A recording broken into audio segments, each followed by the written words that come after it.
یہ کہانی ایک لالچی کسان کی ہے جو کہیں سے بہت زیادہ سونا حاصل کر لیتا ہے اور پھر لالچ کی وجہ سے حاصل کیے ہوئے سونے سے ہاتھ دھو بیٹھتا ہے۔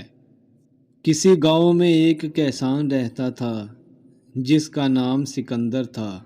سکندر بہت محنتی تھا، لیکن اس کی ایک بہت بڑی کمزوری تھی کہ وہ بہت لالچی انسان تھا۔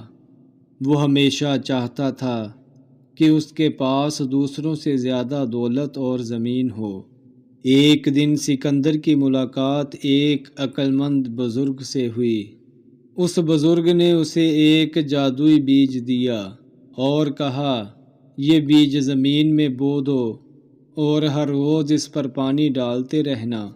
یہ بیج تمہارے لیے سونے کا درخت بن جائے گا۔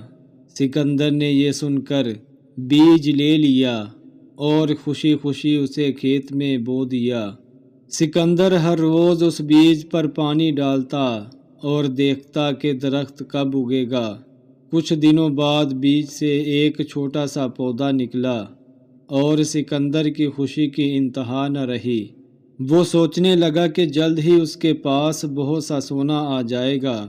پودا بڑھتے بڑھتے ایک دن بڑا درخت بن گیا اور اس پر سونے کے سکے لگنے لگے، جسے دیکھ کر سکندر کی خوشی کی انتہا نہ رہی۔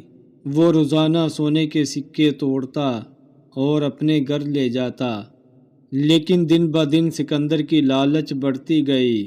اس نے سوچا کہ اگر وہ درخت کو زیادہ پانی دینے لگے گا تو اس پر اور بھی زیادہ سونے کے سکے لگیں گے۔ سکندر نے درخت کو حد سے زیادہ پانی دینا شروع کر دیا۔ درخت کو زیادہ پانی دینے کی وجہ سے نقصان پہنچا اور اس کے پتے جھڑنے لگے۔ جلد ہی درخت سوکھ گیا اور اس پر سونے کے سکے لگنے بھی بند ہو گئے۔ سکندر بہت پریشان ہوا اور اسی عقل مند بزرگ کے پاس آ گیا اور اسے اپنا سارا قصہ سنایا۔ تو اس بزرگ نے کہا کہ تم نے لالچ سے کام لیا۔ اگر تم نے صبر سے کام لیا ہوتا اور درخت کو اتنا زیادہ پانی نہ دیا ہوتا تو تمہیں ہمیشہ سونا ملتا رہتا۔ سکندر نے اپنی غلطی تسلیم کی اور بزرگ کی باتوں سے سبق سیکھا۔ اس نے اپنے لالچ پر قابو پانا شروع کر دیا اور گاؤں کے لوگوں کے ساتھ اپنی دولت کا کچھ حصہ بھی بانٹنے لگا۔